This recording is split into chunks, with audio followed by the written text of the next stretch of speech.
Hello दोस्तों, आपका बहुत बहुत स्वागत है मेरे यूट्यूब चैनल पर। दोस्तों, जैसा कि आप लोग बता रहे हैं, शिक्षा मित्रों को लेकर की जानकारी निकल के आ रही है। क्या चलिए आपको पूरी अपडेट बताते हैं। इससे पहले अभी तक चैनल को सब्सक्राइब नहीं किया तो जल्दी जाके सब्सक्राइब कर ले, बेल आइकन को प्रेस कर ले। चलिए पूरी वीडियो आपको बताते हैं, देखते हैं क्या जानकारी है जो शिक्षा मित्रों को लेकर के निकल के आई है। चलिए आपको पूरी अपडेट बताते हैं कि मुझको नियमित किया जाए। मुझको बस जब तक ये बात हमारी नहीं रहेगी, सरकार हमारी किसी भी बात को मानने के लिए तैयार नहीं है। अभी इससे पूर्व में एक शासनादेश आया कि पुरुषों को निकाला जाए, कस्तूरबा में पुरुष नहीं रहेंगे। ये शासनादेश आया भारत सरकार से। इसको सर्वप्रथम हमारे यूपी गवर्नमेंट ने इसको लागू कर दिया तुरंत। महानिदेशक श्री विजयकानंद जी ने तत्काल आदेश को लागू कर दिया। आप ये समझ लीजिए लगभग 99% पुरुष आज इलाहाबाद हाई कोर्ट की शरण में हैं। और जबकि भारत सरकार का शासन अन्य राज्यों पर लागू नहीं किया गया है, सिर्फ और सिर्फ यूपी में लागू किया गया। जब अन्य राज्यों में वेतन मानदेय ज्यादा दिया जा रहा है, जैसे झारखंड में और भी जम्मू में कस्तूरबा परमानेंट कर दिए गए हैं, उन चीजों को हमारी सरकार आखिरकार क्यों नहीं लागू करती है? उन चीजों को भी तो सरकार लागू करे। सुप्रीम कोर्ट भी कह रहे समान वेतन दिया जाए, सरकार क्यों नहीं दे रही? यूपी गवर्नमेंट की सरकार। ये अनुरोध हमारा सरकार से है कि हम संविदा कर्मचारियों के लिए समान वेतन किया जाए, ताकि हम लोग अपने परिवार का सही ढंग से भरण पोषण कर सकें। और सर आप देखिए इधर चपरासी चौकीदार जो कस्तूरबा में है कार्यरत, उनकी सर इतनी बड़ी विडंबना है कि 365 दिन ड्यूटी वो करते हैं। 365 दिन। एक सर जब आरएल मिलती है उनको, संडे को एक आरएल रहती है, महीने में 2 चपरासी 2 चौकीदार को मिलती हैं। जब चपरासी घर जाएगा तो चौकीदार बराबर वहां रुकेगा, जब चौकीदार जाएगा तो चपरासी बराबर रुकेगा। कोई अवकाश हो उनको नहीं मिलेगा, चाहे होली दिवाली जो भी अवकाश है उनको नहीं मिलते हैं। विद्यालय में उनको अपने त्योहार मनाने हैं। जबकि पीआईडी जवान की तैनाती की गई है शासन से, उनकी जिम्मेदारी नहीं है, जिम्मेदारी यहाँ के कर्मचारियों की है।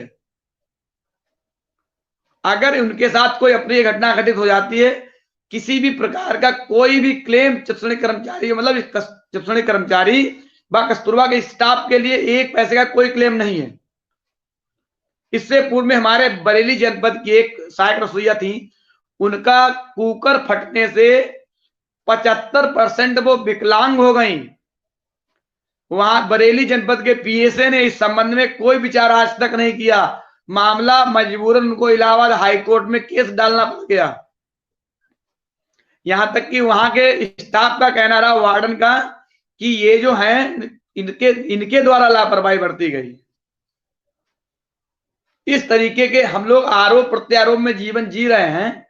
सरकार को तमाम चीजों की जानकारियां हैं, लेकिन संविदा कर्मचारियों के विषय में जानकारी नहीं। जैसे कि हमारे अनुदेशक साथी ने कहा कि लक्ष्मण मेला मैदान में 2015 में धरना प्रदर्शन हुआ था। उसमें श्री राजनाथ सिंह जी, कौशल किशोर जी ने धरना रखवाया था। उसका नाम था अधिकार दिलाओ रैली।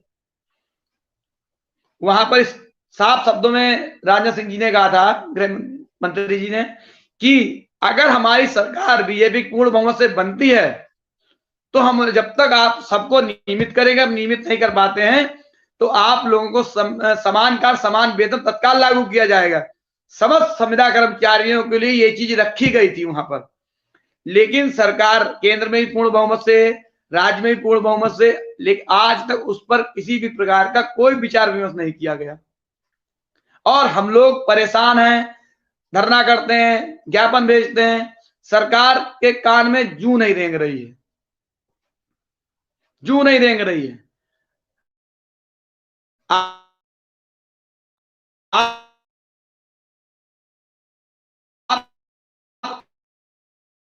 बात मैं आपकी समझ रहा हूँ। कुल मिला के मेरा तो यही है कि हर व्यक्ति को न्याय कैसे मिले, न्याय कैसे मिले।